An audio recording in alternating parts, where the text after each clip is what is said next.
All right, so just got off the bus. Here's something interesting. Again, using these I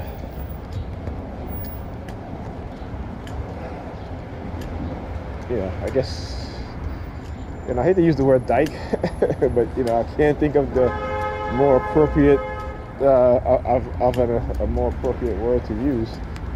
So they've been on the boat buses, had a couple of dykes. But yeah, like I said, whenever they try to send a subliminal message, this is what they do, right? And it says never give up.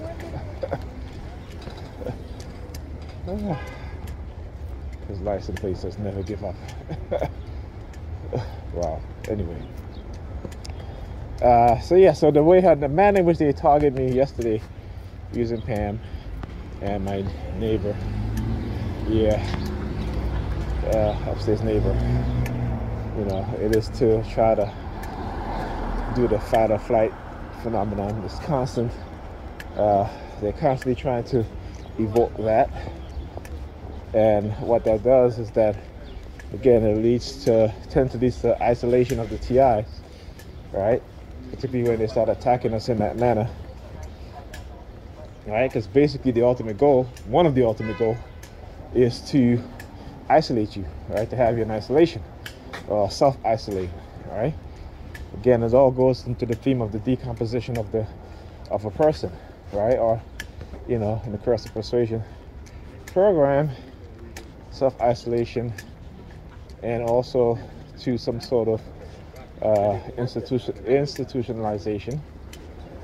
Okay, and you when it happens over and over again, you gotta look at it as something that's just going to be repeated every now and then. Also, a lot of teenagers here, looking at the license plate and then looking at the rims on the car, right? So, call them out on their shit. Like I said, from time to time, when they use adults, and they'll use teenagers right after, particularly. In my mind, I'm thinking that, me exposing the adults, and again, the adults can be held accountable and given more prison time or jail time than these teenagers. But these teenagers they're young, they're teens, so they get charged as juveniles, right? So that's what I'm thinking. I could be wrong, but I kind of look at things in a more logical way. Sometimes it may not be logical, it may be illogical, but it happens, when we're TIs, they screw with our personality, they change our mentality, our personality, covertly using, again, psychological methods and tactics.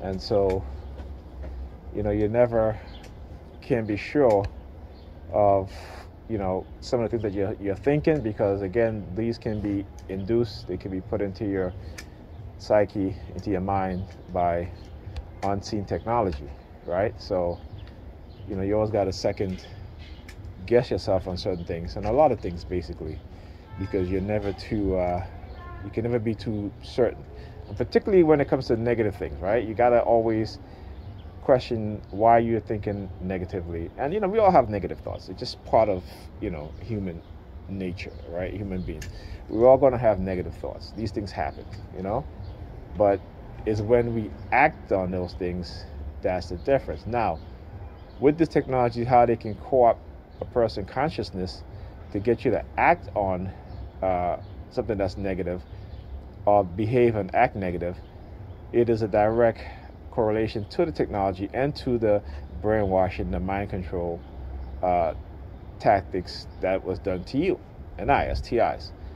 But the thing is that once you become self-aware, you become self-aware of these things, so you'll start to act different, start to think different. Even though, I have negative thoughts all the time in this, being in this. There are times when I'm just like, I just want to, I'm not even gonna say the word, these motherfuckers, but you know, I know that's not me. It's just because, you know, you're angry, you're upset, you know, and these things only pass and last temporarily. Okay, for the most part, you try to, you know, think in a more positive manner. Though it's hard, you still gotta try and not let what it is that they're doing affect you in so many ways, you know. So on that note, I'm gonna speak to you guys in the next video.